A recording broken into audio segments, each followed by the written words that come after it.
अस्सलाम वालेकुम। आप देख रहे हैं मेरा यूट्यूब चैनल BS इंग्लिश। आज की वीडियो में हम 20th सेंचुरी के एक इम्पॉर्टेंट नॉवलिस्ट ग्राहम ग्रीन के बारे में पढ़ेंगे। ग्राहम ग्रीन ने अपनी लाइफ में 2 टाइप्स के नॉवेल्स लिखे, जिनमें कैथोलिक नॉवल और इंटरटेनमेंट नॉवेल्स शामिल हैं। इन्हें 1966 और 1967 में नोबेल प्राइज़ के लिए भी नॉमिनेट किया गया। ये चार्ली चैपलिन के दोस्त भी रहे। इस वीडियो को कंप्लीट देखिएगा ताकि आपको ग्राहम ग्रीन की बायोग्राफी अच्छे से समझ आ सके। ग्राहम ग्रीन इंग्लैंड के एक फेमस राइटर और जर्नलिस्ट थे। इन्हें 20th सेंचुरी के लीडिंग इंग्लिश नॉवलिस्ट में शुमार किया जाता है। ग्रीन ने अपनी ज़िंदगी के आगाज़ में ही एक बड़े राइटर की हैसियत से शोहरत हासिल की। इन्होंने अपनी लाइफ में सीरियस नॉवेल्स, जिन्हें कैथोलिक नॉवेल्स कहा जाता है, और थ्रिलर्स, जिन्हें एंटरटेनमेंट्स नॉवल कहा जाता है, दोनों लिखे। इन्हें वर्सटाइल नॉवलिस्ट कहें तो गलत ना होगा। 1966 और 1967 में इन्हें नोबेल प्राइज़ के लिए भी नॉमिनेट किया गया, लेकिन इन्हें नोबेल प्राइज़ ना मिला। इनका complete name Henry Graham green था। ये 2 अक्टूबर 1904 को हार्टफोर्डशायर इंग्लैंड में पैदा हुए और इनकी डेथ 3 अप्रैल 1991 को वेविस स्विट्ज़रलैंड में हुई। इनके फादर का नेम चार्ल्स हेनरी ग्रीन था, जो कि बर्कहम स्टेट स्कूल में हेडमास्टर थे। इनकी मदर का नेम मैरियन रेमंड ग्रीन था। ग्राहम ग्रीन ने अपने बचपन में अपने अंकल सर ग्राहम के साथ हस्टन हाउस कैम्ब्रिजशायर में गर्मियों की छुट्टियां गुजारी। ये दिन इनके यादगार दिनों में शामिल हैं। ग्राहम ने बर्कहम स्टेट स्कूल को अटेंड किया, जिसमें इसके फादर हेडमास्टर थे। इस स्कूल में इन्हें तंग किया गया, जिसकी वजह से ये डिप्रेशन में चले गए और इन्होंने कई दफ़ा सुसाइड अटेम्प्ट की, लेकिन ये बच गए। 1920 में इन्हें इलाज के लिए लंदन भेज दिया गया। ये 6 माह लंदन में रहे और अपना इलाज मुकम्मल किया। इलाज मुकम्मल करने के बाद वापस आकर उसी स्कूल में मॉर्निंग क्लासेस को ज्वाइन किया।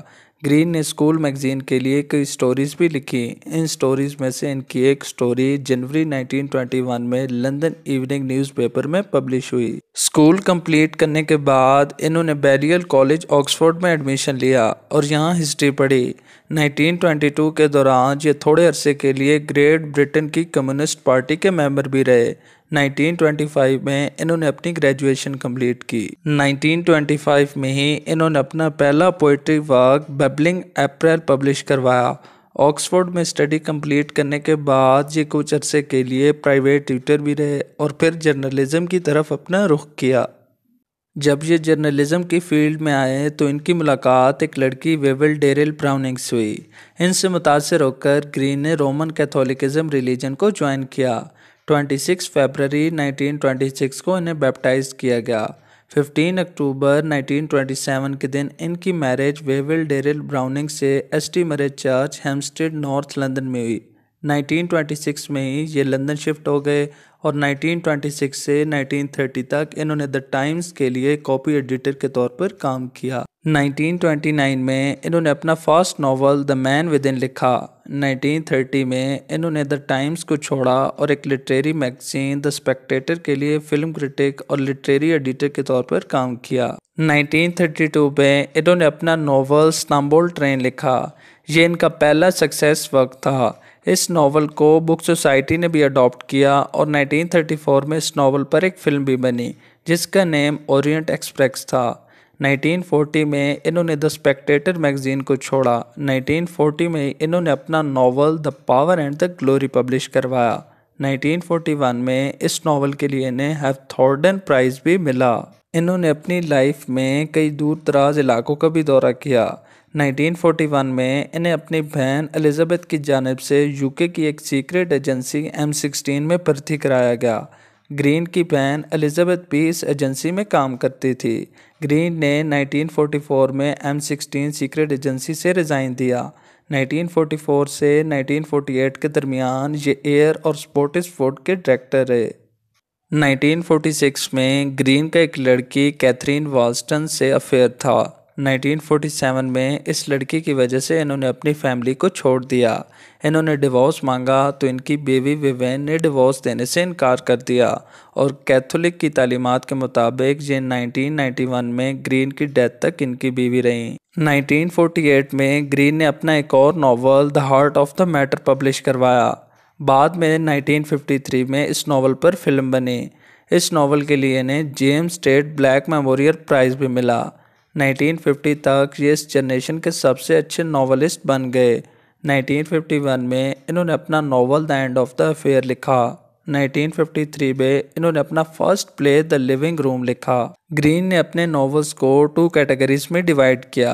इनमें एंटरटेनमेंट्स और कैथोलिक नॉवेल्स शामिल हैं। एंटरटेनमेंट्स की कैटेगरी में इनके thriller novels for example the quiet American और अवर मैन इन हवाना जैसे नॉवेल्स शामिल हैं। इनकी कैथोलिक नॉवेल्स की कैटेगरी में इनके serious novels for example the power of the glory, the heart of the matter और एंड ऑफ एन अफेयर जैसे नॉवेल्स शामिल हैं। 1956 में इन्होंने अपना thriller novel the quiet American लिखा। 1957 से 1968 तक ये एक publication house the Bodley Head के डायरेक्टर भी रहे। 1958 में इन्होंने अपना entertainment novel our man in Havana लिखा। इस नॉवल की सेटिंग क्यूबा में रखी गई थी। ग्रीन ने 1954 में हेटी का विजिट किया और यहीं अपने नॉवल द कॉमेडियंस की सेटिंग भी रखी, जो 1966 में पब्लिश हुआ।